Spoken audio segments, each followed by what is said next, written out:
Bonsoir.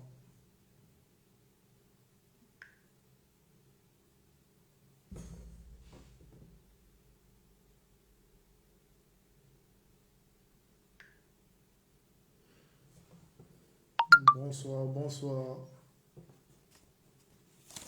Bonsoir, Brice Mbima. Bien des choses à toi. Partagez le direct parce que on ne doit pas lâcher la lutte. Elle va continuer jusqu'à la fin de la dictature au Congo-Brazzaville. Donc, partagez le direct, s'il vous plaît.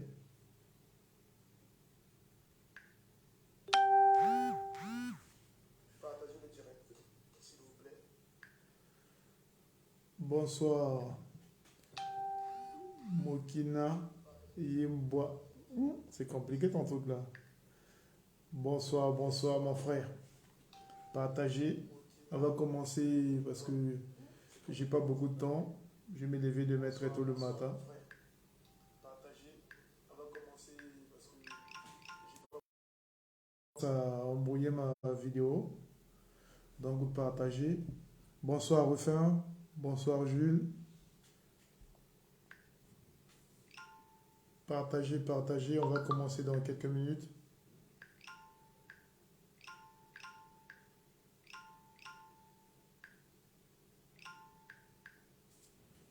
Partagez.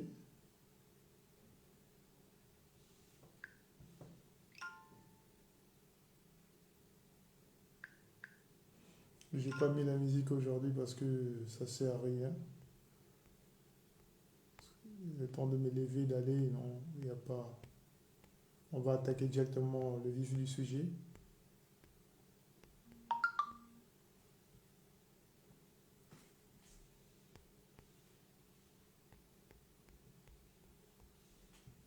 Partagez, s'il vous plaît. Il y a des choses à dire sur le Congo-Brazzaville, beaucoup de choses à dire, beaucoup de choses à condamner. C'est une honte, cette république-là.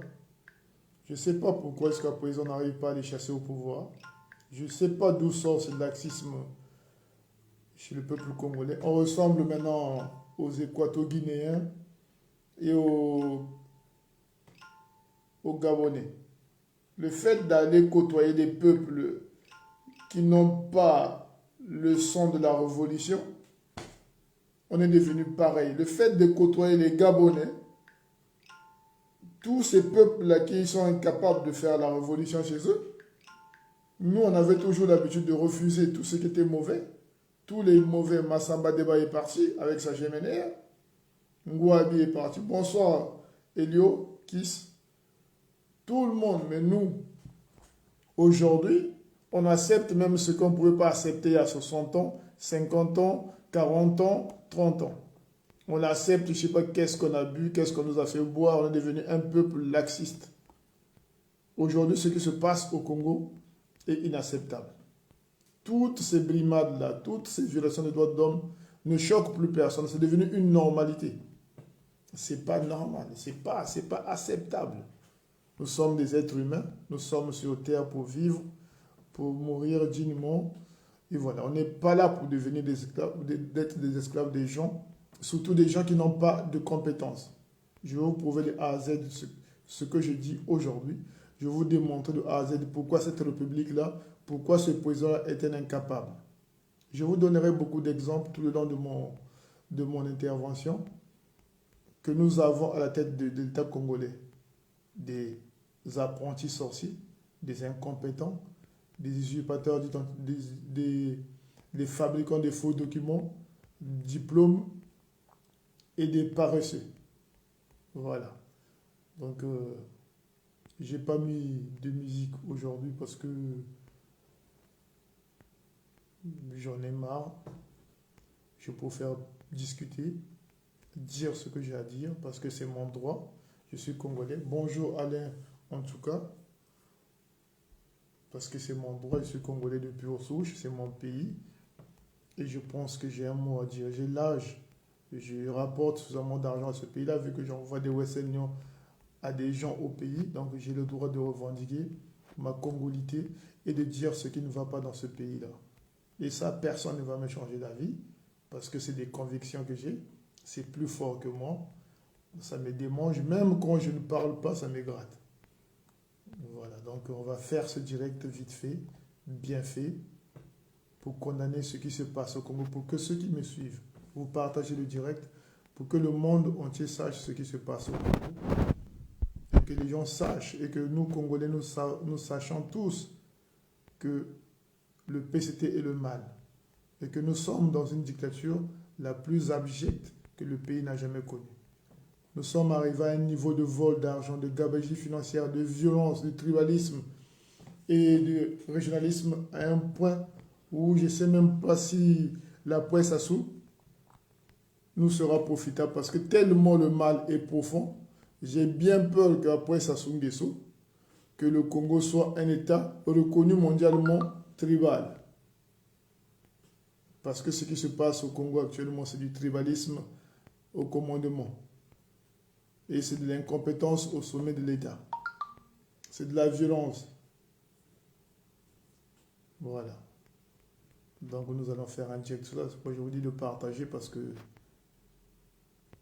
c'est un message, c'est un cri de cœur, c'est un cri de cœur, c'est un cri de douleur en même temps. Et puis c'est notre pays, on n'y peut rien. Il faut qu'on en parle. Pour nous qui sommes des Congolais de souche, nous n'avons pas d'autre choix que de critiquer ce qui se passe là-bas et de revendiquer notre droit de vivre dans un pays libre, démocratique et transparent. Ce que nous voulons tous. Nous ne voulons pas du pouvoir, non. Nous, on veut vivre dans un pays où nos droits sont respectés. D'abord, c'est le nôtre, ce pays-là. Ce n'est pas pour les gens qui ont des noms qui viennent je ne sais pas d'où. Moi, je m'appelle Bindika. C'est un nom typiquement congolais qui se trouve qu'au Congo-Brazzaville. Bonjour Junior. Partage le direct, mon frère. Mon petit frère du quartier. Junior, c'est mon petit frère du quartier. Voilà. Tu partages pour que ces paroles traversent les frontières, les régions et tout ce qui va avec. Parce que c'est un message d'amour en même temps, parce que c'est mon pays que j'aime. Et un cri de douleur parce qu'il y a trop de morts. Mon coquet vient de mourir. Je rends hommage à cet homme. Je ne dis pas que c'était un politicien que j'adorais, mais bon. Tout le temps que j'ai vu M. Mukwege, c'était un homme, je crois qu'il n'avait pas... C'était pas quelqu'un de méchant, je peux dire. Je connaissais ces deux enfants qui sont mes anciens à l'école militaire. L'ancien Nel et puis l'ancien Rodrigue Tino, qui est mort d'un cancer de sang, je crois, il y a un moment, il y a longtemps. C'était mes anciens. Et je souhaite à l'ancien Nel et aux enfants Mukwege beaucoup de courage. C'est comme ça, c'est la vie, c'est Dieu qui donne, c'est Dieu qui récupère, comme disent les chrétiens. Et voilà, Mukwege a fait son temps. Il a fait ce qu'il avait à faire pour le Congo. Malheureusement, il est parti très tôt, de façon brusque, donc nous rendons hommage à cet homme-là. Pour moi, les souvenirs que j'ai, je sais que c'était un homme doux, pas belliqueux, posé, mais bon. C'est comme ça. Donc, toutes mes condoléances à mon ancienne naine, là où il se trouve. Beaucoup de courage. Donc, je vais commencer dans quelques minutes. Excusez-moi de me partager, s'il vous plaît. Parce que ça commence à être énervant au Congo, où les policiers vont tuer des gens comme ça devant les caméras. Ils fusillent un jeune Congolais, qu'il soit voleur ou quoi que ce soit. On ne tue pas les gens. C'est pas normal dans un pays où la police tue facilement. Et puis quand un blanc tue, un policier blanc tue un noir aux États-Unis ou en France, ici, on est le premier à crier. Mais quand les policiers congolais tuent un jeune noir dans son propre pays, pour des raisons farfelues, même ici en France, les Noirs n'en parlent pas. Que ce soit des Sénégalais, des Maliens, des machins, personne n'en parle. La vidéo circule sur Internet. Là où la police de Sassou Nguesso abat un jeune garçon à Pointe-Noire, Ça ne choque pas les Noirs. Mais quand un Blanc vous le fait ici, mais si le Blanc le fait ici en France, il est dans son pays déjà, et en général, vous sortez. Vous criez à la barbarie, mais quand ça se passe dans vos pays, vous trouvez ça normal. C'est quand même un peu contradictoire à la position des Noirs qui se retrouvent en Europe ici. Ils sont unanimes pour condamner ce qui se passe en France, mais ils ne sont pas unanimes pour condamner ce qui se passe dans leur continent d'origine. Voilà pourquoi moi, de vos histoires d'aller marcher sur l'esclavage, là, ça ne m'a jamais intéressé. Parce que je pense que le problème, il n'est pas blanc, le problème est beaucoup plus noir. C'est-à-dire, nous, on aime plutôt... Nous n'avons pas canalisé nos combats. Nos combats ne sont souvent des combats qu'on s'approprie comme ça, sans queue ni tête. Nous ne partons pas en profondeur de choses, nous ne connaissons rien à l'histoire, nous avons pas souvent le temps de lire, parce que tout est écrit, tout est dit, mais nous n'avons pas le temps de lire. Je ne sais pas pourquoi les gens n'aiment pas lire, les gens n'aiment pas faire de recherches sur leur histoire, sur le continent, sur... Non. Si l'esclavage a eu la facilité, si on a pu prendre des millions et des millions de jeunes, des femmes dans le continent africain, c'est parce que les Africains, eux-mêmes, ils ont participé directement et indirectement à l'esclavage. Il y a des royaumes qui se sont mis à vendre leurs semblables pour de l'argent, pour des fusils, pour du sel, pour autre chose. Ça, c'est la vérité. Alors, à ce moment-là, si cette mentalité-là de trahir n'est pas... Nous avons du mal à lever dans nos cerveaux. À quoi bon servent tout ce que nous faisons ici en Europe ou en Amérique, d'aller crier la voix des Noirs contre ou la... Ça ne sert à rien. Vous n'allez pas profiter tout le temps des morts pour revendiquer quoi que ce soit. Une fois que c'est passé, vous rentrez chez vous. Un combat doit être continu jusqu'à ce qu'on trouve gain de cause. Et c'est ce que nous allons faire. Voilà. Moukoko est en prison. Tant que Moukoko n'est pas sorti de prison, tant que Moukoko n'a pas trouvé toute la liberté de Congolais, des citoyens congolais, nous, le combat va continuer. Tant que les prisonniers politiques ne sont pas libérés, tant que la démocratie n'est pas au Congo-Brazzaville, nous avons lutté. Nous allons peut-être lutter.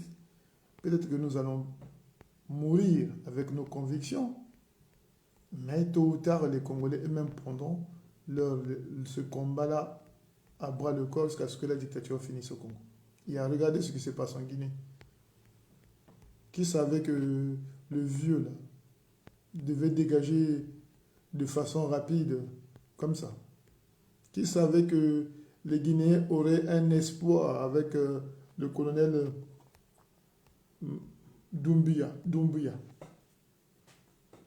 C'est ça la vie. Donc nous allons. Bonsoir Benjamin. Bonsoir Tété. Bonsoir Jean. Bonsoir Eric. Voilà. Donc, voilà. Bonsoir la nébuleuse. Bien des choses à toi ma soeur depuis l'Italie. J'espère que tout va bien chez toi. Donc, je commence mon direct par les premiers propos que Sassou Nguesso a dit. Qu'il a dit, Sassou Nguesso, le dictateur du Congo-Brazzaville, a dit aux Tchadiens. Vous voyez? C'est pour ça que je vous dis que il y a un problème qui ne doit pas aller chez ces gens. Bonsoir Marie Hollande. Bien des choses à toi et à ta famille. Il y a une chose qu'il a dite qui m'a un peu choqué. Il a demandé au président tchadien d'organiser un dialogue inclusif avec tous les Tchadiens, les opposants, tout le monde au Tchad, pour trouver une solution aux Tchadiens. Vous entendez ce qu'il dit? Il conseille au dictateur tchadien, celui qu'on a nommé là par Macron, de faire un dialogue inclusif. Pendant ce temps, chez lui-même, c'est ça que le peuple veut, un vrai dialogue des Congolais pour sortir le Congo de cette misère imposée, organisée, de cette faillite. Mais il donne ce conseil-là aux Tchadiens. Vous voyez, c'est comme moi, je trompe ma femme, et je dis au voisin qui trompe aussi sa femme, tu ne devais pas tromper ta femme. C'est extraordinaire. Ça, je vous fais simple, parce que les Congolais, vous, il faut qu'on vous fasse simple pour que vous puissiez comprendre. Donc lui, un homme qui trompe sa femme de façon sauvage, qui va dans les bars, qui va avec des prostituées sans préservatif, ça, je vous fais simple. Qui va avec toutes les femmes qui croisent dans la rue, qui a une libido hyper active. Et il voit son voisin qui vient de commencer sa vie à lui, pour lui ressembler.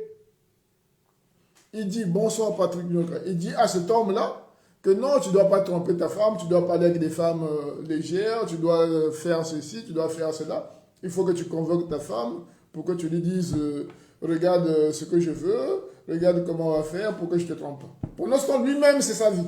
C'est sa nature déjà. Ce n'est même pas...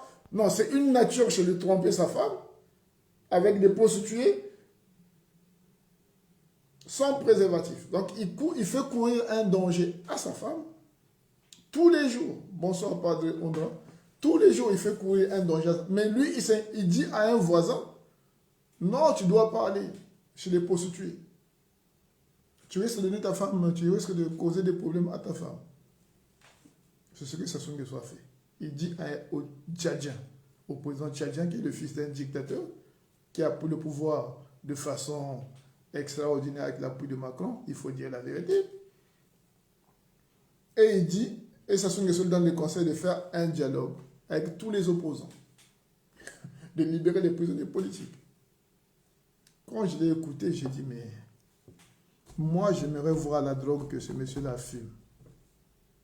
Moi, j'aimerais fumer la même drogue que Sassou Nguesso parce que c'est une drogue qui doit être extraordinaire. Je vous dis la vérité, cette drogue-là, moi, je la fume.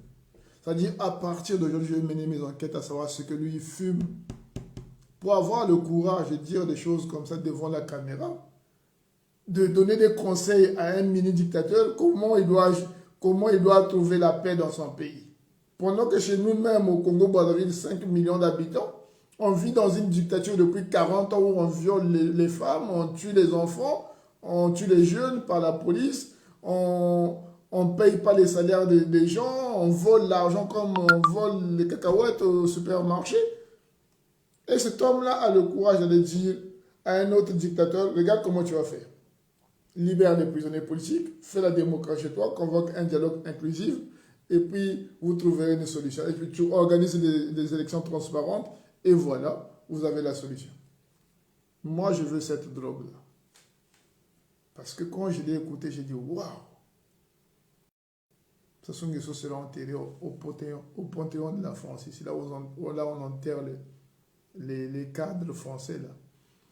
Moi, le jour que je suis au président du Congo, là, je donnerai beaucoup d'argent aux Français qui l'ont soutenu, la dictature, les gens de l'Élysée, là. Je leur donnerai des millions pour dire, prenez le cadavre de Sassou Nguesso, enterrez-le au Panthéon.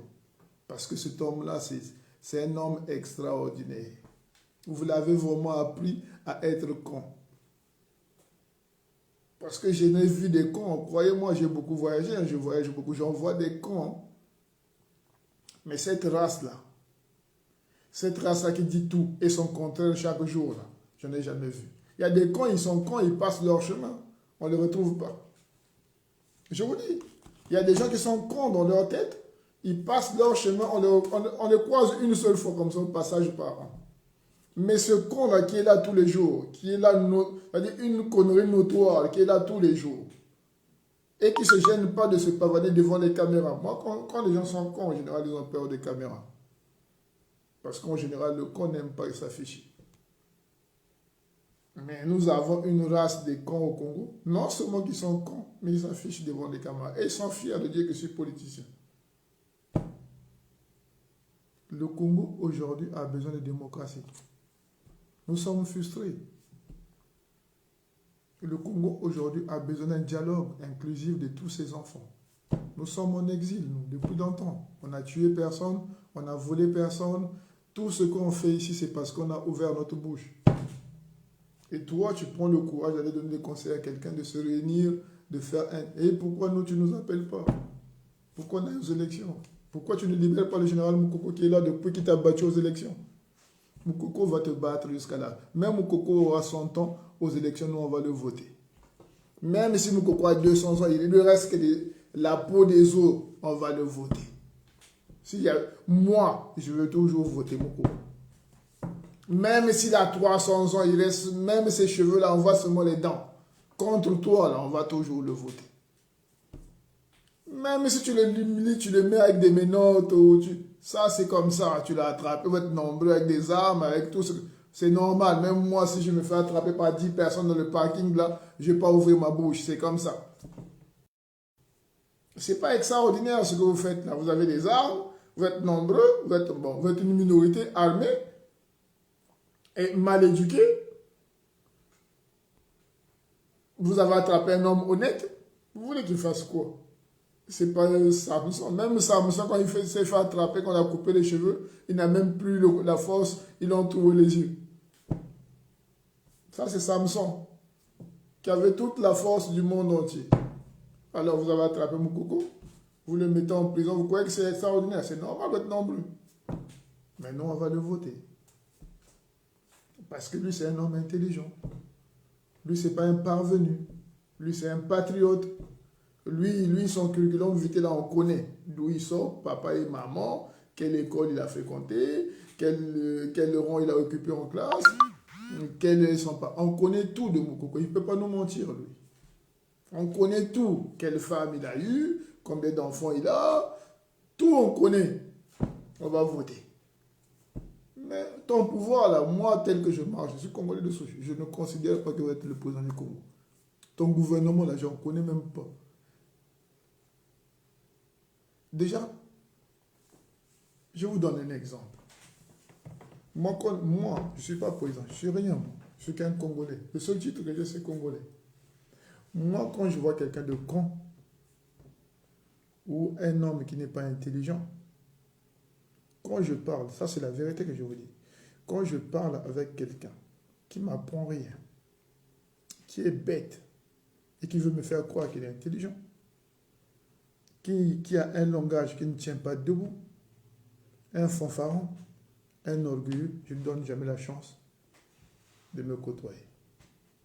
Parce que c'est parce que je suis quelqu'un d'intelligent à la base. Comme j'aime pas dire ça, mais devant les Congolais, je peux le dire. Le moi haïssable, mais vous, comme il y a tellement, on est 5 millions, mais il y a 4 millions d'idiots au Congo, je suis obligé un peu de me vanter parce que il faut peut-être que les idiots vont finir par aller dans les bibliothèques pour qu'ils soient un peu plus intelligents. Donc, mais le PCT, c'est le seul parti que je connais qui glorifie ou qui donne de l'argent à des idiots. J'ai lu sur Internet, Bokilo, que vous avez donné l'argent là, Edgar Bokilo, le long là, qui était toute sa vie en France, tout le seul boulot qu'il a fait en France, être vigile à la gare du Nord. Vous avez pris un idiot comme ça, lui qui allait filmer dans le pool pendant qu'on tuait les gens dans le pool, vous lui avez donné l'argent et une caméra pour aller filmer les gens du pool et pour dire qu'au pool il n'y a rien. On ne tue personne ici, regardez comment on est là, tranquille, on marche. Pendant ce temps, vous êtes... Et cet homme-là a écrit sur Internet, « Bonsoir, le doyen Massengo Tchassé. »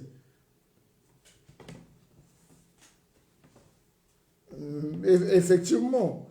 Non, mais ce que je dis, ce n'est pas pour rire, c'est pour que les gens prennent conscience que nous, où nous sommes arrivés là, c'est dangereux pour nous-mêmes et pour les générations qui viendront plus tard. Donc, je disais, vous avez donné cet argent à cet homme-là, qui n'a aucun niveau intellectuel, qui n'a jamais, toute sa vie, il a échoué partout à l'école, il a échoué au sport, il a échoué sa vie conjugale, il a échoué. Tout ce que Dieu fait à un être humain, il a échoué. Se lever le matin pour aller travailler, il est incapable. Mais le PCT a quand même réussi à lui donner de l'argent. Mais comme l'argent ne donne pas le cerveau, cet homme-là a eu le courage d'écrire avec des fautes en plus. Je signale avec beaucoup de fautes. Que pourquoi on doit payer la bourse des étudiants congolais? Parce que de toute façon, tôt ou tard, ils finiront par être opposants au régime. Écoutez bien ce qu'il a écrit, cet idiot-là. C'est-à-dire, je vous dis la vérité, je voyage beaucoup, mais les idiots, Moi, je pense que Staline aurait été président du Congo. Ce n'est pas la Russie qui devait commander Staline. Il aurait tué au moins tous ces Congolais-là qui sont là. Parce que moi, je pense que Staline n'était pas...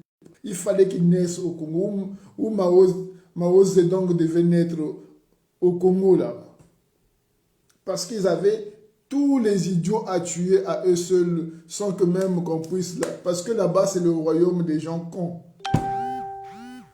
Donc, cet homme-là qu'on a donné de l'argent par le régime en place, il écrit des choses comme... Et ça choque personne. Un matin, il s'est levé d'insulter un ministre, ça choque... Donc, au fait, Obokil fait ce qu'il veut, ça choque personne. Le PCT, c'est un parti, comme on dit. À quoi je vais comparer le PCT? Pour les gens qui nous suivent, qui ne sont pas congolais, je vais vous comparer le PCT à quoi? Ben, à une prostituée qui a la tuberculose, qui a des maladies vénériennes et qui n'a pas d'eau chez lui, qui n'a pas d'électricité. Mais chaque matin, il fait croire à ses clients qu'il a tout ça. En plus, il va mourir, cette prostituée-là. De façon violente parce qu'elle ne veut pas aller à l'hôpital. C'est ça le PCT, le parti de Sassou Nguesso. C'était un parti que les Congolais ne votent pas. Tout le monde connaît le PCT au Congo, mais personne ne veut y aller là-bas. Mais eux, dans leur schéma, moi, je me dis, je dois trouver la drogue des gens du PCT. Parce que eux, dans leur schéma, quand ils sont devant le micro, ils sont sûrs qu'ils sont votés au Congo. C'est l'aspect qu'ils se donnent à eux-mêmes pour justifier. C'est-à-dire le courage. Parce que si moi, je vous donne un exemple, moi tel que je suis là, si je tape ma femme, c'est un exemple que je donne, je tape mon enfant, je suis un père indigne, je crois que je n'aurai pas le courage de faire un direct ou de faire quoi que ce soit. C'est-à-dire si j'ai ces défauts-là, mon travail sera de me cacher ou de disparaître de la France, de partir loin, au Nicaragua, mais au PCT, tous avec ces défauts-là, bonjour Disadelo, avec ces défauts-là, ils sont toujours capables de prendre un micro et de parler. Vous parlez à qui? Les Congolais ne vous aiment pas. Vous parlez à qui? Moi, je me demande quand je vois les ministres comme Nono là, qui racontent que l'hôpital d'Oyo va sauver les Congolais. Ils vont payer les meilleurs spécialistes pour travailler à Oyo, pour que cet hôpital soit pour tous les Africains, pour tous les Africains. Tu crois que les Ivoiriens vont venir se soigner au Congo? Toi, tu crois que les gens sont... vous croyez que les gens sont bêtes ou quoi? Vous croyez qu'un Ivoirien va quitter son pays pour dire « Waouh, au Congo, j'ai vu un hôpital à Oyo là-bas » Personne ne va croire que dans vos hôpitaux, là, ils vont soigner des gens. Vous aurez que des médecins incompétents. Et c'est sûr et certain, dans 2 ans, 3 ans, cet hôpital-là sera en faillite. Parce que le PCT, c'est le pays, c'est le parti champion du monde pour mettre les entreprises, les hôpitaux, les écoles en faillite. Mais je ne pense pas que ce que Nono dit, que les étrangers viendront au Congo se faire soigner, c'est faux. Personne ne viendra au Congo. On est là, on tient le pari. Mais quand vous dites ça, qui vous prend au sérieux au fait? Parce que moi, je ne vois pas qui peut prendre ces paroles-là au sérieux. Je vais vous montrer quelque chose. Je vais vous dire quelque chose, une histoire. Je fais une parenthèse. Vous voyez le Japon. Le Japon, là. Si j'ai passé la 4e puissance au monde. Le Japon a connu beaucoup de transformations dans son pays. Les Japonais, ils sont des gens pieux. Hein, c'est-à-dire, à l'époque, là, ils ont eu des samouraïs, ils ont eu le shogunat. Mais c'est quand ils avaient tout ça, il y avait beaucoup de choses au Japon qui partaient mal. Parce que le Japon ne s'est pas levé un matin et c'est devenu une grande puissance. Non, non, non, non, non. Le Japon, si vous reculez un peu beaucoup en arrière, si vous prenez le Japon de 1500, ça n'a rien à voir avec le Japon de maintenant. Il y avait un système de caste au Japon. C'est-à-dire, il y avait comme en Inde, là, les intouchables, il y avait des castes. Ils ne mangeaient pas de la viande. Tu vois, la viande de porc, là. Et non, la viande de... Bonsoir qui bosse. La viande de bœuf. Les Japonais n'ont jamais mangé la viande de bœuf dans les années 1700, 1600, 1500. C'est-à-dire quand vous descendez à partir de 1800, là, jusqu'en bas, là-bas, les Japonais ne mangeaient pas. C'était sacré chez eux, la viande de bœuf. Tu vois, dans comment on appelle leur religion? Shintoïsme, c'est ça? Aidez-moi les gars. Je crois que c'est shintoïsme, non? Les Japonais sont à 80% ou 70% shintoïstes, ou comment on appelle ça. C'est leur religion à eux. Mais tout dans le passé, il y avait des castes. Il y avait des choses qui ne mangeaient pas. Il y avait les droits des femmes qui n'étaient pas respectés. Il y avait le système samouraï. Voilà, le plus puissant vient, il tape, il fait quoi que ce soit. Ils avaient un code de conduite qui était un peu beaucoup plus violent, barbare, machin. Donc il y a eu beaucoup d'étapes. Quand le Japon finit avec la période de l'ère de shogunat, quand ils arrêtent, c'est-à-dire quand l'empire Meiji revient au pouvoir, donc on va dire dans les années 1860, le premier empereur, il avait 16 ans. Sassou Nguesso, j'aimerais que cette partie-là, j'aimerais que tous les gens du PCT écoutent bien cette partie-là. Si vous avez encore un cerveau, si vous aimez ce pays-là, écoutez cette partie-là. Je vous l'ai réservé à vous. Donc, il faut compter dans les 1866 ou 1868. L'ère du shogunat finie et c'est l'empereur, c'est la période des Meiji. Et il y a un empereur, le premier empereur, il a 16 ans. Il doit s'appeler Mushu Ito, je crois. Il a 16 ans. Il a regardé les Hollandais qui venaient au Japon pour les échanges, pour acheter des trucs, les étrangers qui venaient. Il a bien regardé les étrangers. Il n'a que 16 ans. Il est empereur du Japon. Il a une femme et il regarde les étrangers.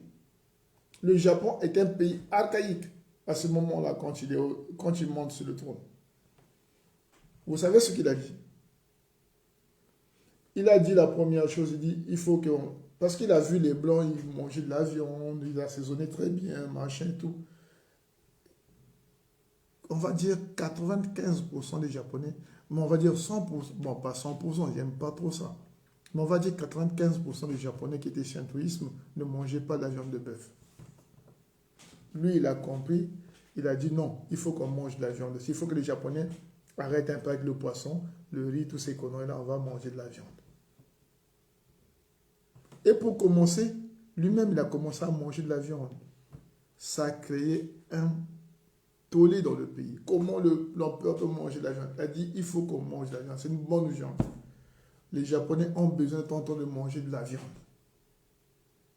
Il a mangé. Donc, quand il mangeait la viande, tous les Japonais étaient au courant que le plat de ce soir, l'empereur va manger de la viande. Les moines, beaucoup de moines sont levés pour aller au palais pour faire un coup d'état, comme on va dire, pour aller manifester. Ils ont été tapés. Beaucoup sont morts et d'autres ont été envoyés en prison. Le roi, l'empereur a dit, il faut que nous mangeons de la viande. Vous savez, aujourd'hui, les Japonais mangent de la viande, mais aujourd'hui, la viande de Kobe, vous voyez Kobe, la ville du Japon, le département du Japon qu'on appelle Kobe, c'est la meilleure viande de bœuf au monde en ce moment. Un enfant de 16 ans avait compris que la viande, c'est quelque chose. Ça, c'est une partie. Cet empereur-là, quand tu l'as vu, tout ce que les Hollandais venaient à l'époque, il y avait beaucoup plus d'Hollandais qui faisaient des échanges avec le Japon. Quand il a vu les bateaux, il a regardé comment il a pris les étudiants japonais, il les a envoyés tous à l'étranger pour aller étudier. Pour que les Japon aient aussi la matière grise. Ce que Sassou Nguesso fait aux étudiants congolais, c'est l'inverse de cet homme-là de 16 ans. Il a envoyé les étudiants japonais à l'école, dans les pays, en France, aux États-Unis. On est en 1800 là. Aux États-Unis, aux Pays-Bas, dans tous les pays qui commencent à émerger sur le plan industriel. Il a financé tout ça. Vous savez ce qu'il a fait? Et quand ils sont rentrés au pays, ces gens-là, ils ont mis le savoir. Ils ont mis tout ce savoir-là au service du Japon. C'est ce gars-là de 16 ans, ce jeune gars de 16 ans-là, celui qui a commencé l'industrialisation du Japon. C'est lui qui a aboli le système de caste. Il a dit que tous les Japonais sont égaux. devant la loi. Il a instauré tout ce système japonais que nous voyons. Il n'avait que 16 ans. 16 ans. Il a commencé, il a dit aux Japonais de ne plus porter leurs... Ils peuvent les porter, mais il faut qu'ils se mettent à l'occidental. Il faut qu'ils mettent des costumes aussi. C'est lui le premier empereur japonais qui a porté des costumes militaires comme pour les Européens. Regardez sur les photos sur Internet, vous verrez. Mucho Ito, vous verrez, 16 ans. Mais lui, il avait compris. Et quand il industrialise le Japon, qu'il démocratise le Japon, en 1912, le Japon bat. Le Japon, c'est le premier pays asiatique au monde qui a battu une puissance occidentale. En guerre, en 1912, il a battu, il a détruit, c'est-à-dire l'armée japonaise, la marine japonaise a détruit la marine russe vers Mandchourie. C'est ce qu'on appelait à l'époque, parce que les Européens ils aiment bien minimiser les combats des autres, ils appelaient le péril jaune. Parce qu'ils ont compris que le Japon était devenu une puissance. C'est ce qu'on appelle le péril jaune. Quand on dit le péril jaune, c'était la puissance du Japon qui s'était manifestée dans cette région en ravissant les ports russes et tous les autres là, en les faisant reculer. Parce qu'ils avaient un homme à la tête de l'État qui n'avait que 16 ans, qui avait tout compris. Je veux dire à M. Sassou Nguesso, commander, c'est anticiper, c'est comprendre l'environnement dans lequel on vit et avoir une vision. C'est pas faire du bruit. Je n'ai jamais écouté une chanson japonaise ou qui que ce soit qui parle de cet empereur-là. Ah, l'empereur, tu es un dieu. Non, il a fait son boulot. Les Japonais sont fiers de lui. Il est mort à 50 quelques ans parce qu'il était diabétique en plus. Non seulement qu'il était diabétique et une autre maladie, mais il avait un cerveau qui fonctionnait. C'est ça qu'on appelle être un leader politique. C'est celui qui a une vision. Ce n'est pas celui qui s'assoit, qui fait taper les tam-tams à ses semblables sous le soleil accablant et qui leur partage un billet de 15 €. Ce n'est pas ça un leader politique. Vous comprenez? Donc si aujourd'hui, l'héritage de Sassou Nguesso, lui il a pris le pouvoir, Sassou Nguesso il avait peut-être 35 ans quand il est arrivé au pouvoir. Donc largement plus vieux que ce Japonais-là. Mais vous voyez, donc l'incompétence, mes chers amis, l'incompétence, c'est ça. Vous êtes des gens incompétents. Vous allez mentir aux Congolais qui sont là-bas parce qu'ils n'ont pas d'eau, ils n'ont pas d'électricité, ils n'ont pas Internet, ils n'ont pas beaucoup de choses. Ils gobent tout parce qu'ils n'ont pas le savoir. Voilà pourquoi les Congolais sont devenus des chrétiens, d'autres musulmans. Ils sont obligés de croire à n'importe quoi et à n'importe qui parce qu'ils n'ont... Vous avez fermé le savoir aux gens. Les étudiants, vous ne donnez pas la bourse des étudiants parce que vous ne voulez pas que ces gens-là soient intelligents, qu'ils s'en sortent demain. Vous ne voulez pas donner des hôpitaux aux gens parce que vous ne voulez pas avoir un peuple en bonne santé, parce que vous ne voulez pas les gens, vous n'aimez pas les gens. L'exemple de du Japon aujourd'hui nous montre suffisamment que... J'en ai plein d'exemples. Si je vous mets à vous citer des exemples, parce qu'on est obligé de vous montrer quelques exemples pour que vous puissiez comprendre que le monde fonctionne par un problème de tête, de vision, des convictions aussi. On va vous en donner plein. Plein. Donc, ce que vous faites au Congo, pour nous qui sommes plus ou moins ouverts d'esprit, il n'y aura rien dans l'histoire du Congo, on dirait que vous avez fait quelque chose. Ce que le PCT a fait, ce que M. Sassou Nguesso a fait, c'est la misère des Congolais, c'est d'avoir bousillé la connaissance. Aujourd'hui, moi, ça me fait pitié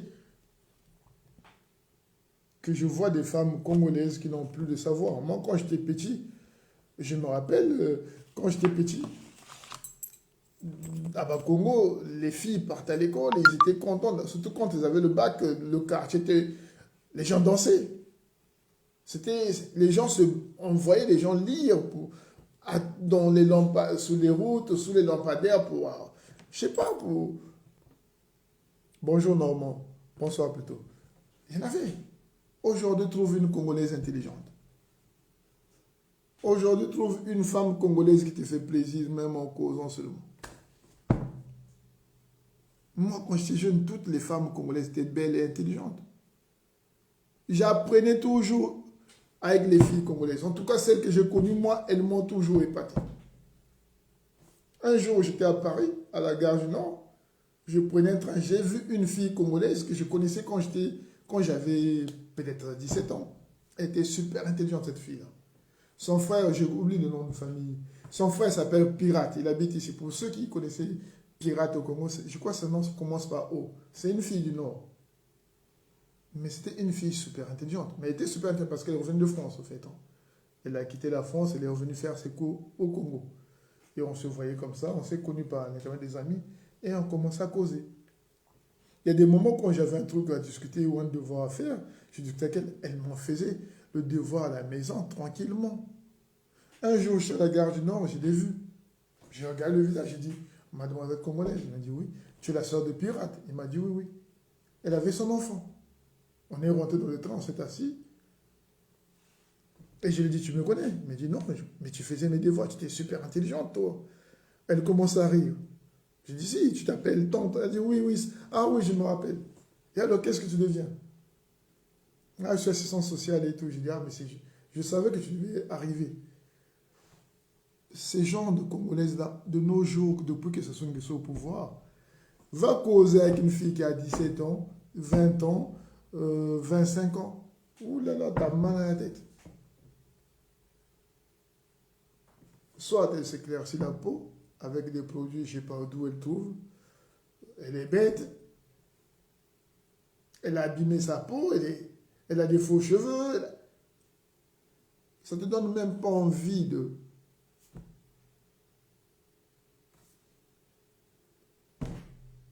Ça te donne même... Moi où je suis là, j'en croise tout le temps des Congolaises à Paris. Mon Dieu. Je me dis, mais moi j'ai fantasmé toute ma vie à voir une femme congolaise. Elle était belle, intelligente, souriante. Maintenant, on va trouver une qui va te parler normalement sans... Maintenant, c'est toujours, elles ont des problèmes d'argent. Même gérer leur propre argent qu'elles gagnent difficilement, elles sont incapables de gérer leur argent. Regardez ce que les messieurs... Et moi, je veux dire que Sassou Nguesso a fait du bon boulot. Attends, soyons sérieux, les gars. Et moi, je ne juge pas les gens au niveau... Quelqu'un veut parler français ou anglais, ça m'embête. Moi, je m'en fous de ça. Moi, j'aime les actes. Je juge les gens en fonction des actes. Parce que la parole, là, ça ne sert à rien. Je peux dire, je suis riche, au fond, je n'ai rien. C'est facile, ça. Vous voyez? Moi, j'aime juger les gens sur les actes. Ce qu'ils posent comme acte. Ce qu'ils bâtissent. Ce qu'ils laissent comme héritage. Un homme politique ne peut qu'être jugé par ce qu'il laisse comme héritage. Mais ce que M. Sassou Nguesso va laisser aux Congolais, c'est la tragédie. C'est la tragédie. Moi, je ne vois pas, sincèrement, si vous avez... Trouvez-moi un Congolais heureux, sincèrement. Ça dit heureux. Je dis un Congolais au Congo, pas ceux qui ont échappé à la dictature. Trouvez-moi un Congolais heureux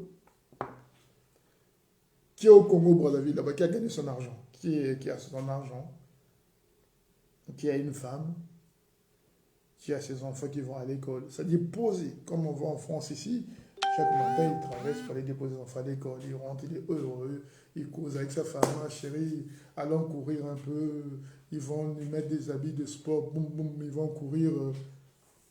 Je n'en vois pas, moi, au Congo-Brazzaville. Quand ils sont riches, ils sont bêtes, et c'est l'argent volé.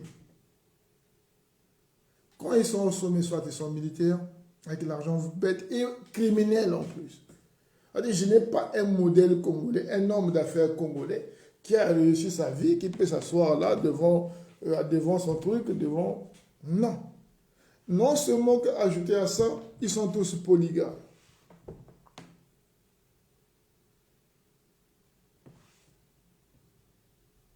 Beaucoup d'enfants polygames qui ne vont pas à l'école.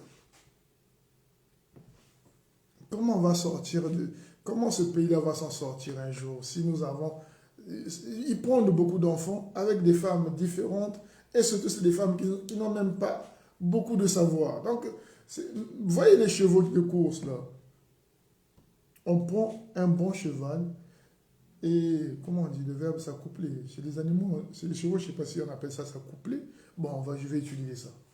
On prend un bon cheval, une bonne jument, et on la couple avec un bon poulain, ou je ne sais pas comment ils appellent ça, pour que ça soit un véritable machin. Mais quand vous êtes des criminels au Congo, mais au PCT, malheureusement, ils prennent des mauvaises femmes qui n'ont aucune éducation, eux-mêmes ils n'ont pas d'éducation, et ils s'accouplent, ils font des enfants. Et 80% de ces enfants-là sont bêtes. Mais c'est tout à fait normal.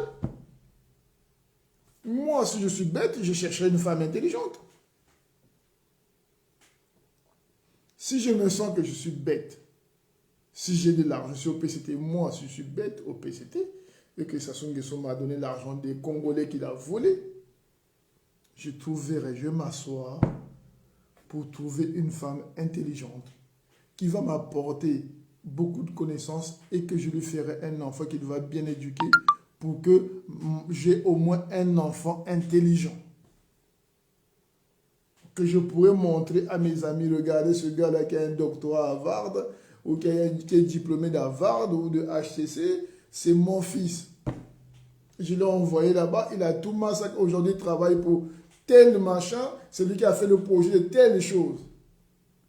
Mais vous allez prendre une Zaïroise qui n'a pas été à l'école, qui a passé son temps à sortir avec des musiciens zaïrois, qui passe son temps à faire le tchoko, et vous faites des enfants avec elle. Même au lieu de se limiter à un seul enfant, vous en faites plein avec beaucoup de femmes sans cerveau. Ça donne ce qui s'est passé aux Zaïre, qui c'est que dit Wamulumba. Vous avez vu? Deux femmes qui se battent, et on prend une autre avec ses enfants, on balance le pas en Belgique, t'es belge. C'est ça la polygamie incontrôlée. Les pauvres ne doivent pas être polygames. La polygamie ne doit même pas poser un problème au Congo. Ça doit être interdite dans la constitution congolaise. Un homme doit avoir une femme. Il faut apprendre à aimer. Quand on aime là, c'est très beau. Si tu as choisi une femme, c'est-à-dire tu vois cette fille-là, tu causes, parce que quand on drague une femme, on finit par savoir ce que vous cherchez. Physiquement, si elle vous plaît, parce que c'est ce qu'on regarde en premier, on ne se le cache pas. Et si vous causez avec elle, elle est intéressante. Alors pourquoi aller chercher une deuxième femme? Je conçois que les Saoudiens ont beaucoup de femmes, mais ils sont riches, eux. Ils sont organisés, les Saoudiens, les Koweïtiens, tous les pays arabes, là. Et ils sont riches. Et là-bas, ils ont des vrais riches. Et ils n'ont pas des maisons comme nous, Simon, machin, non. Quand vous partez dans des pays à Dubaï, c'est des beaux pays. C'est des gens qui réfléchissent. Ils ont 10 femmes, ils sont multimilliardaires, ces gens-là. Ils n'ont pas volé l'argent de quelqu'un, ils sont entrepreneurs. Prenez le cas du gars du PSG, là. Celui qui a acheté le PSG. S'il a 10 femmes, il va s'en occuper. Déjà, il s'occupe d'un club de football qui a plus de 1000 personnes.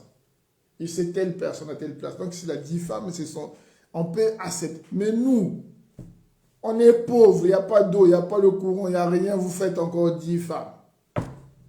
Tu vas nourrir les enfants avec quoi? Oh, nos ancêtres étaient polygames. Et nos ancêtres étaient polygames, ils ont laissé quoi comme héritage? Que nous sommes fiers de bondir devant le monde entier, c'est l'héritage de nos ancêtres. C'était des esclaves. Ils ont subi le colonialisme, le néocolonialisme, tout ce que le blanc a voulu faire de nos ancêtres, il en a fait. Des Brazzanes à violer des reines de Makoko, là-bas, on n'a rien fait.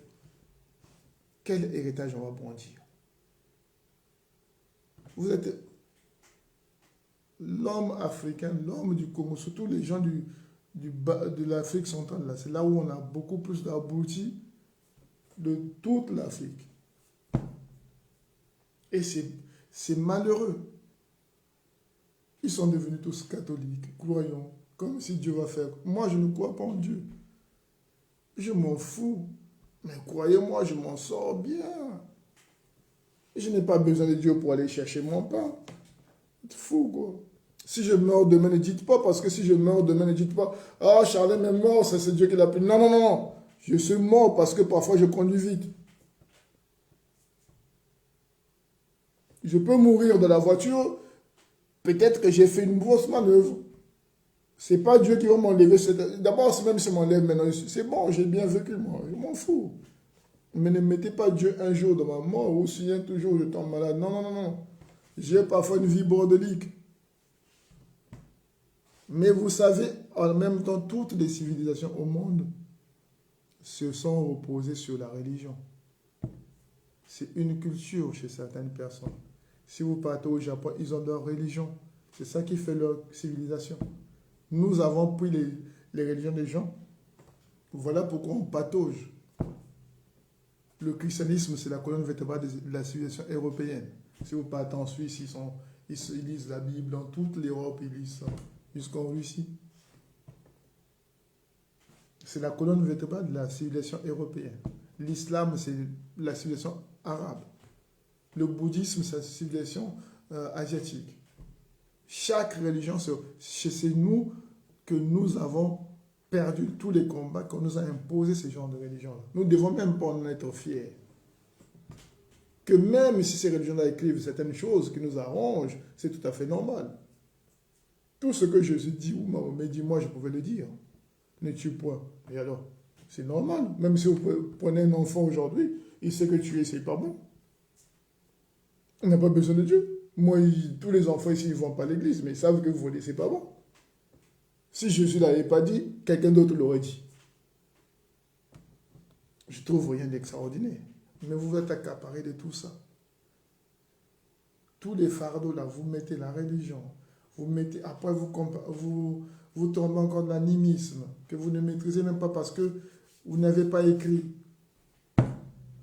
Après vous ajoutez avec ça les produits des blancs, les habits des blancs, les mèches des blancs, machin. Et trouvez-moi dans cette pagaille-là, comment vous allez vous en sortir? Moi, je me suis simplifié la tâche. Je vis. Je me gêne pour personne, ni pour Dieu. S'il existe, tant mieux pour lui. Mais moi, je lui dirais, tu n'as rien fait pour moi. Tout ce que j'ai fait, j'ai réfléchi à 10 fois. Tout ce que j'ai fait dans ma vie, j'ai toujours réfléchi avant de le faire. Je m'assois, je calcule mon coût et je le place. Si ça marche, tant mieux. Ça ne marche pas. Je dis jamais, grâce à Dieu, jamais de la vie. Tous les coups que j'ai faits, je les prépare. Je ne fais jamais rien sans que je prépare le coup. Je n'improvise jamais rien dans ma vie. Parce que je crois en moi-même, je crois en personne. Je ne fais pas l'aventure de ma vie. C'est fou, quoi. Apprenez à vivre cette vie-là. Vous allez comprendre ce qu'on appelle le droit. Pour la liberté. Parce que tellement que vous ne connaissez pas ce genre de choses, vous avez toujours tendance à dire Dieu va sauver. Voilà pourquoi nous avons Sassou Nguesso depuis 40 ans au pouvoir. Voilà. Donc aujourd'hui, les gens du PC doivent savoir, toutes les nations qui ont évolué au monde ont eu à la tête de leurs États des gens qui avaient une vision. Je vais donner l'exemple du Japon. Tous les pays comme le Vietnam, qui sont en train de venir actuellement, qui sont en train d'émerger, ils ont eu à la tête de l'État des gens intelligents. Des gens qui sont ainsi des patriotes. Le Ghana a eu la chance d'avoir Jerry Rawlings, un coup d'État. Après, il a arrangé le pays, il a laissé le pouvoir. Et aujourd'hui, le Ghana avance. Tous les pays du monde qui ont évolué, ils n'ont eu que ça. Nous, on n'a jamais eu ça. Nous, tout ce qu'on a eu, c'est la malchance d'avoir un président polygame, criminel, qui a dépensé tout l'argent des Congolais en donnant au lobby étranger et qui passe son temps à humilier le peuple congolais. Il construit une route Brazzaville-Pointe. Il dit que c'est l'autoroute. Et les Congolais sont contents. Depuis qu'il s'est construit, les gens ne font que mourir. Vous allez dire, oui, mais en France, l'autoroute aussi, les gens meurent. Oui, mais ils ne meurent pas comme vous. Ici en France, on est 70 millions, on va dire à peu près. Il y a combien d'accidents de l'autoroute graves combien d'accidents mortels sur les autoroutes de France. Devant 70 millions, et vous, 5 millions d'habitants, comparez un peu faites un peu les statistiques. Vous verrez que chez vous, c'est un abattoir. Voilà ce qui est triste dans tout ça. Parfois, on se dit, mais pourquoi on ne change pas ces gens-là? Tout ce peuple congolais, on remplace notre peuple. Parce que ce qui est là, ce qu'on voit là. Moi, je ne vois plus la différence entre un Équato-Guinéen, un Gabonais et un Congolais.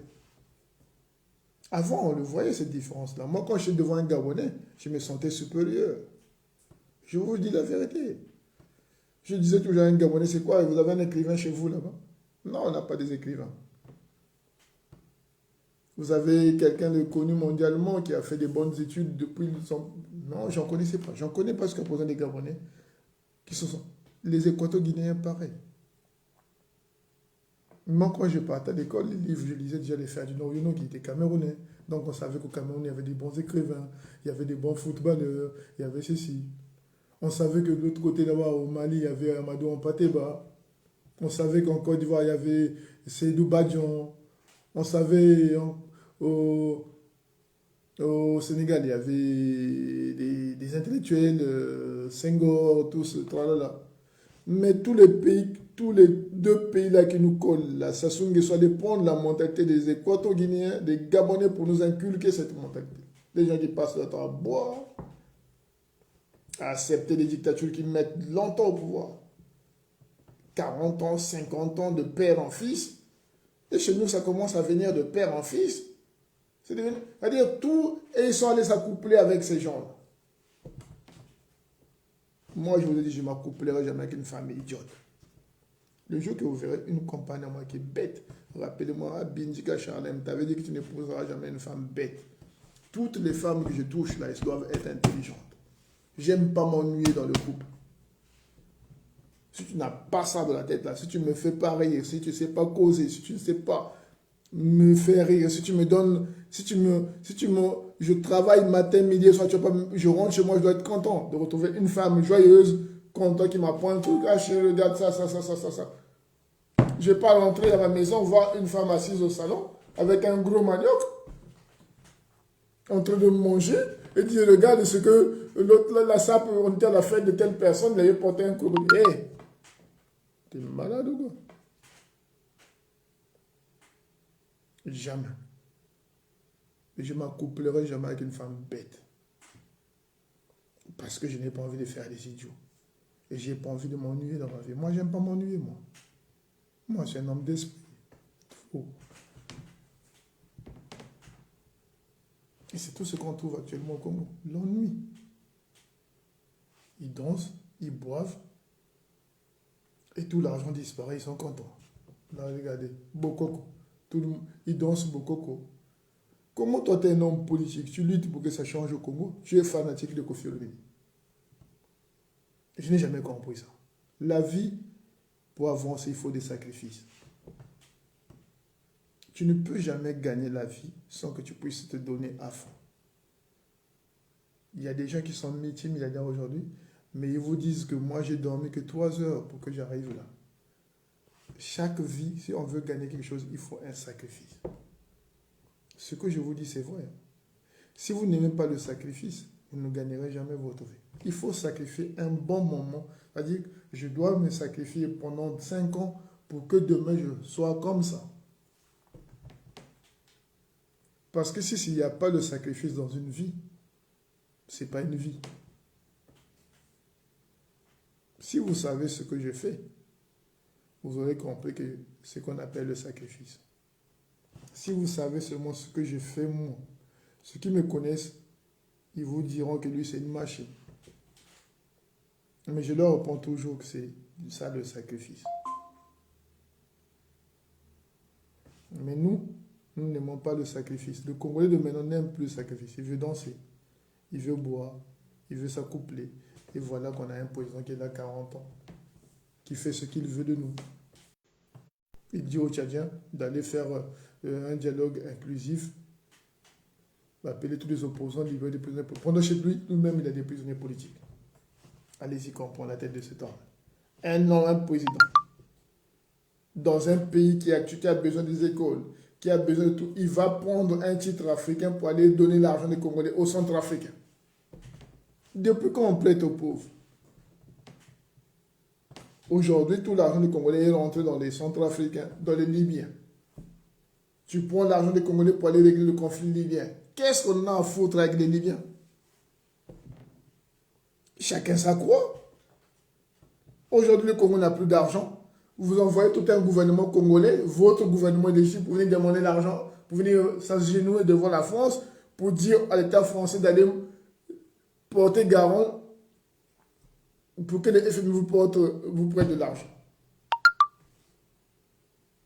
Franchement, qui êtes-vous? D'où sortez-vous? Où avez-vous appris? C'est-à-dire, j'ai pas envie d'être grossier. Franchement, j'ai pas envie d'être grossier. Mais parfois, ça me tape dans le système à tel point j'ai envie de dire des gros mots. Franchement, ça me titille. Parfois, j'ai envie de vous insulter, de dire des gros mots, franchement, parce que vous ne valez pas grand-chose. À quoi bon voler l'argent de tout un peuple juste pour plaire aux femmes? Et quel genre de femme? Regardez, Bouya, ta femme est morte. Elle était jeune. Tu ne peux pas prendre conscience que l'argent que tu nous voles là, ça ne peut même pas acheter la vie. Bouya, toi, tu as volé le Congo comme on ne vole jamais quelqu'un. Mais regarde comment ta femme est morte jeune. Tu ne peux même pas comprendre que l'argent que tu voles là, ça ne te servira à rien. Ça n'a même pas pu sauver ta femme de la mort. Mais vous allez continuer à voler les gens. Vous ne pouvez pas comprendre que ce n'est pas l'argent qui... Nous, on n'a pas d'argent comme vous, mais on est heureux. On n'a pas besoin d'argent pour être heureux. Et d'autres passions, les gars. La seule passion que vous avez, c'est l'argent. Vous volez l'argent, vous accouplez avec des femmes. Vous volez l'argent, vous accouplez avec des femmes. Et les seules lois que vous votez, c'est les lois pour la polygamie. Mais qu'est-ce qu'on a à foutre avec la polygamie? Moi, je vois très mal comment je peux rêver avoir 4 femmes. Même si je veux prendre du Viagra, même si on me donnait un carton de Viagra, mais j'en ai pas besoin. Je n'ai besoin d'une seule femme.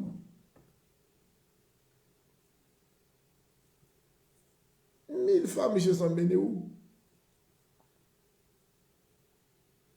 Tout ce que vous votez chez vous, c'est les lois de la polygamie. Ah, le Congo, la polygamie s'inscrit. On s'en fout de la polygamie. Nous, on veut les écoles, on veut la santé, on veut vivre dans une démocratie, on veut s'émanciper, on veut être des gens libres.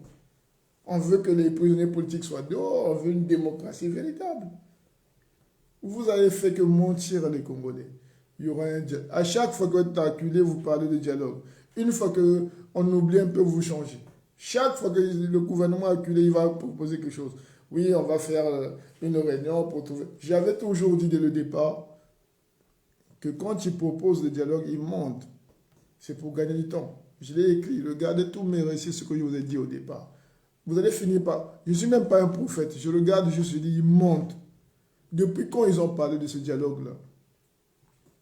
Où tout le monde devait s'asseoir. Ils n'ont jamais fait. Parce qu'à cette période, ils avaient compris que ça devenait chaud. Les Congolais étaient un peu de la rue, il y avait Moukoko, ils ont piégé les Congolais. Toute leur vie, ils font que mentir, mentir, mentir, mentir. Que vous avez mis au monde, vous?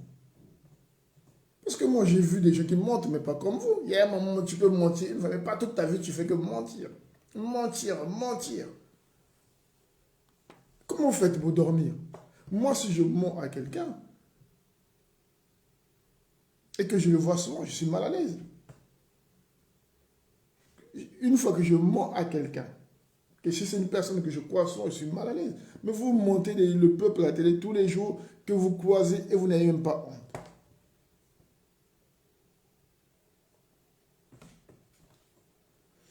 Les gars, je vais m'arrêter là parce que il y avait beaucoup de choses à dire. Bonsoir la Sangoulou d'Afrique. Il y a beaucoup de choses à dire, mais je donne un seul conseil congolais. Comme je dis souvent, on vit qu'une seule fois. Il y a un proverbe qui dit, quand tu veux manger de la viande, veille à ce qu'elle soit bonne. cherchez toujours à manger de la bonne viande. Parce que la mauvaise, elle peut vous causer des problèmes de santé. Et elle peut vous tuer en même temps aussi. Elle vous pose des problèmes de santé et elle vous tue. Ayez toujours le droit de prendre ce qui est bien, ce qui vous arrange, vous. Ce qui est bien, je dis bien. Parce que ce que vous avez accepté au Congo, là, cette médiocrité que vous avez acceptée au pouvoir, là, même quand elle va quitter, vous aurez des séquelles. Votre vie n'a servi à rien. Moi, je vous dis, hein, le Congo ne me manque pas. Je vous dis clairement. Je n'ai plus le droit, moi, d'habiter dans un pays qui n'a pas le courant, qui n'a pas d'eau. Moi, je ne mérite pas ça. Mon ancêtre, lui, il a accepté ça, de se laver au fleuve. Moi, je ne veux pas. Je vous dis la vérité. Votre Congo, là, ne m'excite même pas un peu. Même si vous tournez des films X là-bas, je ne les regarderai même pas, ça sera sale. Donc, voilà le mépris que j'ai pour vous, pour ce pays-là. Des gens lâches, des gens qui passent. J'aime pas voir les Noirs danser déjà.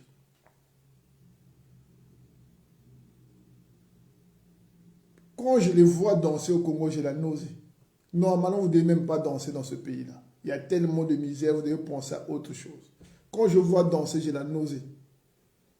Vous voyez ici en Europe, là, il y a une dame qu'on appelait la Vénus autant haute, je sais pas, Sadi Dia. C'était une Sud-Africaine, une femme noire sud-africaine qui avait un gros postérieur comme ça. Les Blancs l'ont capturé en Afrique du Sud, ils l'ont emmené en Europe ici, on l'a fait danser.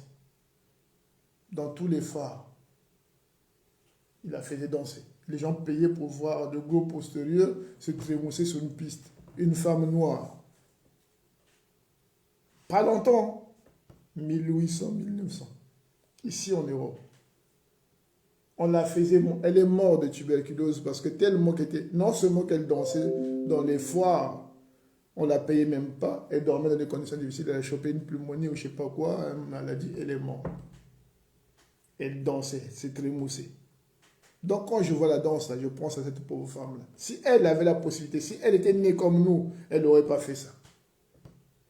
Mais elle était née à une époque où l'homme noir n'avait pas de valeur. Vous voyez la différence?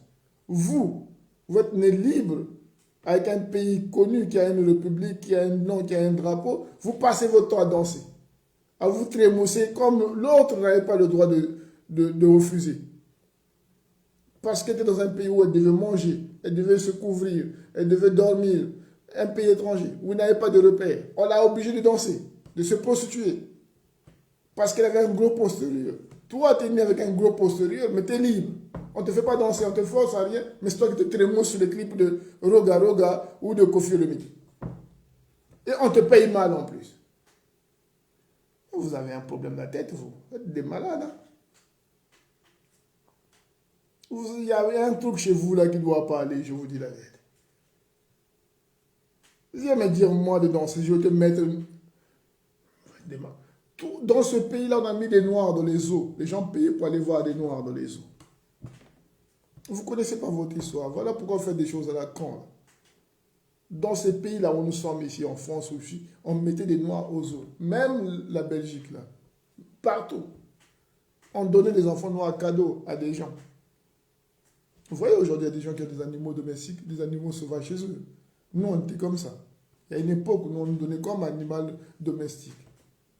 Et toi, tu es né libre. Tu es né congolais, libre. Tu as ta montré, va à l'école, travaille, gagne ton argent, éduque tes enfants. Tout ce que tu sais faire, c'est te remousser, porter des habits, crier matin, midi et soir sur le loin de la salle. Il y a un truc dans votre tête là qui doit parler. Moi, je vous dis la vérité. Vous avez un truc dans la tête qui doit parler. Et c'est vous qui vous plaignez que les autres sont racistes. Ce que vous faites aujourd'hui, vous l'avez vécu il y a un siècle de ça. Et ceux-là qui ont vécu ça, on les a forcés. Est-ce que vous pensez un peu, les Noirs là, qui étaient dans les champs de coton en Louisiane, ou je ne sais pas moi, ou dans l'Amérique, dans les pays comme au Texas, dans tous les pays où il y avait l'esclavage sauvage là. Vous savez ce qu'ils pensent s'ils étaient encore en vie, ou si là où ils sont là, s'ils peuvent nous voir, ce qu'ils doivent se dire quand ils nous voient nous. Ils doivent nous dire, waouh. Mais si nous, on était nés à cette époque-là, on avait fait des grandes choses. Nés libres, on peut marcher tranquillement, aller rouler en voiture, acheter des terrains, construire des maisons. Si nous, on pouvait rouler. Ces gens-là, ils ont vécu toute leur vie dans des champs de coton, jusqu'à leur mort. Ils n'ont jamais connu la liberté. Toi, tu as la liberté. On te la confixe, on te le confixe. Qu'est-ce que je marche même là? On te prend ta liberté. Par un homme qui ne sait même pas lire et écrire. Avant, moi, les blancs qui exploitaient les noirs, là, savaient lire et écrire. C'est des intellectuels. Des pasteurs, des églises, tout ça. Mais toi, on te prend ta liberté. Par un Sassou Nguesso qui n'est même pas intellectuel. Tu ne te révoltes pas. Tu peux faire danser, crier, le roi de la sape, j'ai de l'argent. Vous avez un problème, les gars. Lisez au moins l'histoire de votre pays.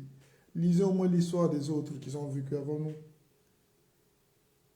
Lisez au moins, ça va peut-être vous donner Moi, je lis tellement l'histoire que ça me donne... Il y a des choses que je ne peux plus faire. Avant, je pouvais faire. Hein. Mais il y a des choses que je ne peux plus faire aujourd'hui. Parce que je me dis, mais attends, l'autre, on le forçait à danser. Moi, pourquoi je le ferais maintenant? Vous exhibez vos reins comme si vous savez faire l'amour. Vous ne savez même pas faire l'amour. Toutes vos chansons parlent que de la sexualité. Vous êtes des frustrés, les gars. Si un homme, chaque matin, te parle que de sexe, c'est qu'il est frustré.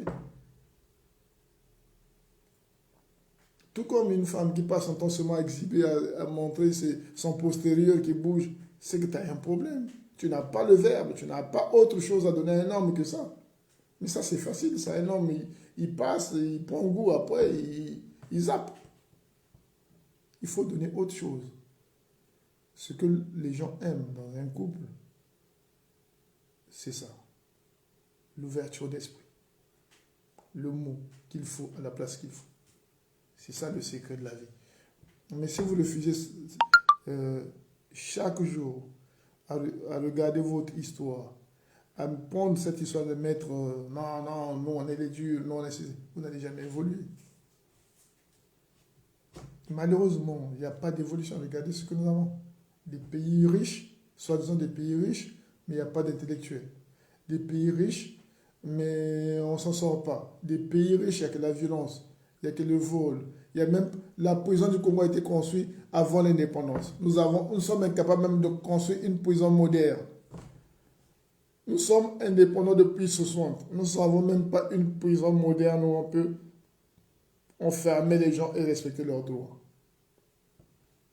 Vous ne voyez pas qu'il y a un problème chez nous? Vous ne voyez pas qu'il y a un problème chez nous?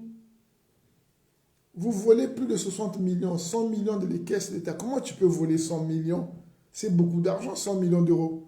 Tu prends tout cet argent, tu caches. Dans les pays comme le Mexique, les gens qui ont beaucoup d'argent, c'est les trafiquants de drogue. Au moins, eux, ils prennent des risques. Ils vendent la drogue en pagaille, des tonnes, des tonnes, des tonnes. Mais un homme politique dans tous les pays du monde, tu peux voler tant d'argent. En un laps de temps. Tu deviens multimilliardaire avec l'argent des gens.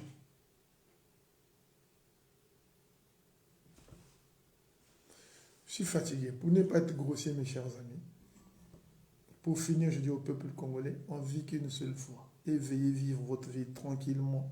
Ce n'est pas qu'en ayant de l'argent, on s'en fout de l'argent. Mais vivez une vie que vous avez choisie vous-même. Si vous voulez être pêcheur, c'est parce que vous aimez la pêche. Si vous voulez être professeur d'université, parce que l'État doit vous donner les moyens de faire vos études jusqu'à arriver au sommet de l'État et aller à l'université, donner des cours. Il faut que nous vivons dans un pays où il y a des lois, des règles à respecter. S'il n'y a pas le respect des règles et des lois, on ne peut jamais s'en sortir. Même si tu donnais ce pays-là en France, s'il n'y a pas de règles et de lois.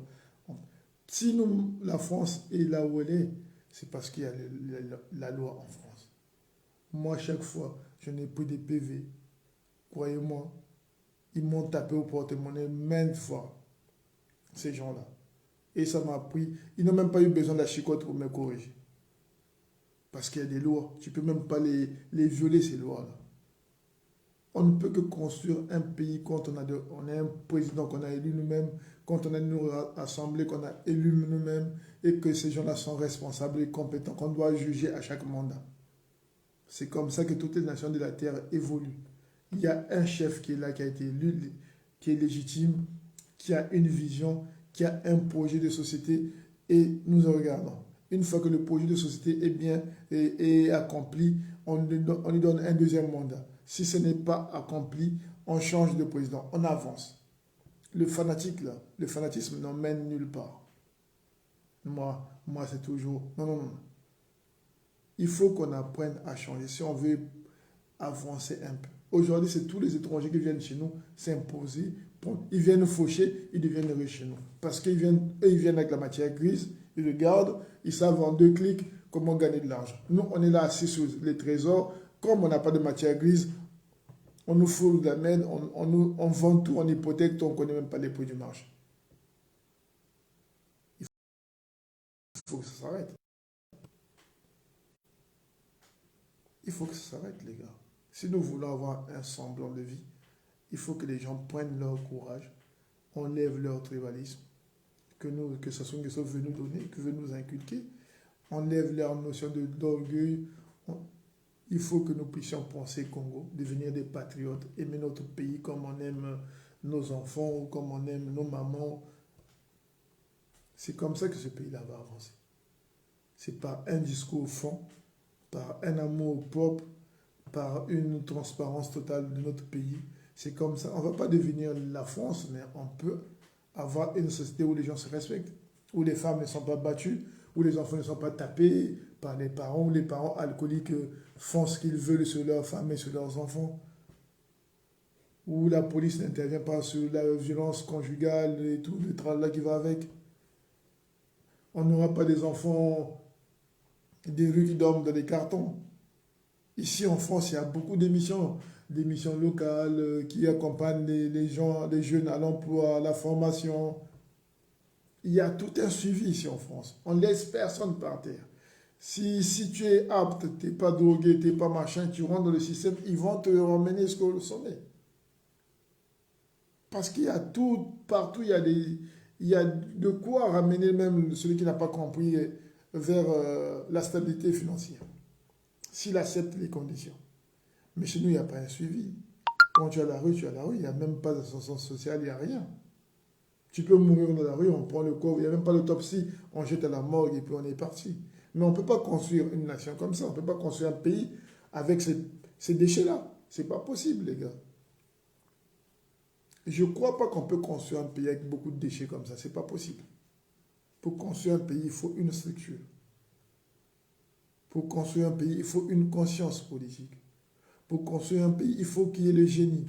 Pour construire un pays, il faut protéger ceux qui ont le savoir. Leur donner la liberté de s'exprimer.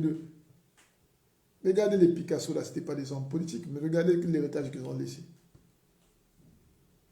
Parce qu'ils ont vécu dans des pays, et ça c'est de 1930 que les Picasso ont commencé à peindre. Mais regardez ce qu'ils ont laissé. Regardez ce qu'ils ont laissé comme héritage. Ça se vend des millions, les tableaux de Picasso. Regardez Van Gogh. Bien qu'ils avaient une vie tordue, mais regardez leur génie ils ont. Regardez Léonard de Vinci. C'est des millions que ça coûte la Joconde. On ne peut même pas la vendre. On se la donne à chaque état de champ pour 2 ans. Mais nous, nos génies, nous, on les tue. On n'a pas le temps d'exprimer nos génies. Parce qu'on a des gens au pouvoir qui veulent avoir tous les succès pour eux. Qui veulent qu'on les applaudisse matin, midi et soir. Qui veulent qu'on danse pour eux. Qui veulent qu'on leur cise les pommes. Qui veulent qu'on leur répète Sassou Nguesso. Vous êtes fous, quoi. On ne dira jamais non. Le jour que vous me verrez dire Sassou Nguesso, tuez-moi, les gars. Je ne serai jamais ce nègre-là. Je serai pauvre. Si un jour, mais je resterai digne. De toute façon, j'ai fait une bonne partie de ma vie droit. Personne ne dira ici que dans mon passé, ni quand j'étais petit, quand j'étais à l'école militaire, quand j'étais à l'université, quand j'étais au Côte d'Ivoire, que j'ai été le petit de quelqu'un. J'ai jamais été le petit de quelqu'un. Jamais dans toute ma vie, j'ai toujours trouvé des solutions. Parce que je suis né des gens dignes, Mes grands-parents, c'est des gens dignes, ils sont restés, ils n'ont jamais été chrétiens. C'était des Boulamananga, ils ont refusé le christianisme. Parce que j'avais des modèles dans ma famille. J'ai écouté souvent mes grands-parents parler autour du feu. Qu'est-ce qu'un homme? Comment un homme doit se comporter? Qu'est-ce qu'un homme doit dire? Nous, on a écouté tout ça. Leur frustration, je l'avais compris dès la jeunesse. Ce qui leur manquait, ce qu'ils ont subi. Et j'ai évité, je me suis servi d'eux pour éviter tous les pièges. Personne ne vous dira sur moi que j'ai été son petit de confiance. Je n'ai jamais aimé. J'impose toujours l'égalité entre les gens. Je t'écoute, je te regarde, je dis ok, ce que tu veux, bon, on le fera, mais comme ça, comme ça, comme ça. Je n'ai jamais été, va là-bas, cueille-moi les fleurs et je te donnerai ça. Jamais de la vie. Tout ce que je gagne, je le travaille. C'est ma philosophie. Tout ce que je gagne, je le travaille. Tout ce que je fais, je l'assume. Jamais, aucun jamais. Je préfère être pauvre et digne que d'être malheureux et crier pour qu'on me donne de l'argent. Voilà pourquoi je suis moukokoïste. Voilà pourquoi je suis démocrate. Et nous restons comme ça, fermes dans nos positions. Nous allons toujours critiquer. Et quand on aura la possibilité de s'approcher pour combattre, nous allons combattre. Parce qu'on n'est pas des lâches. Je ne serai jamais un lâche. Alors, si les Congolais peuvent vous dire la même chose que moi, je pense, je crois qu'on va faire un pas. Il faut éviter d'être lâche. Vous êtes déjà mort, il n'y a pas des hôpitaux, il n'y a rien chez vous, et vous avez peur de vous révolter. Le 15 là, on demande aux gens de rester chez eux. Restez un peu chez vous. Montrez à ce régime-là que vous êtes arrivé, vous êtes fatigué maintenant. Il faut qu'ils comprennent que vous êtes fatigué maintenant de toute leur gabegie financière, de toute leur violence. Maintenant, il faut maintenant se révolter. C'est comme ça qu'ils vont comprendre qu'on n'est pas des Équato-Guinéens, on n'est pas des Gabonais, on est Congolais. Et que nous, on a le sang chaud quand ça ne va pas. C'est comme ça que nos ancêtres ont été. C'est comme ça que les gens qui ont bâti cette nation-là depuis l'indépendance ont toujours été. C'est des gens, quand ils n'étaient pas d'accord, ils sortaient, ils revendiquaient, ils bougeaient les choses. Voilà. Je salue tout le monde. Je m'arrête là. Voilà. Je souhaite beaucoup de courage à toutes ces femmes, à tous les hommes qui luttent. Mongolie d'Afrique, ma soeur, beaucoup de courage. La nébuleuse, toutes ces femmes-là qui luttent et tous ces gens-là, les Nitou, les Faye Monama, les Bram Mandela, tous ceux qui luttent là, les maîtres Massengo Tiassé, les Mboukadia, tous ceux qui luttent pour que ce Congo-là change, je vous souhaite beaucoup de courage. Nous devons continuer. On n'a pas d'autre choix.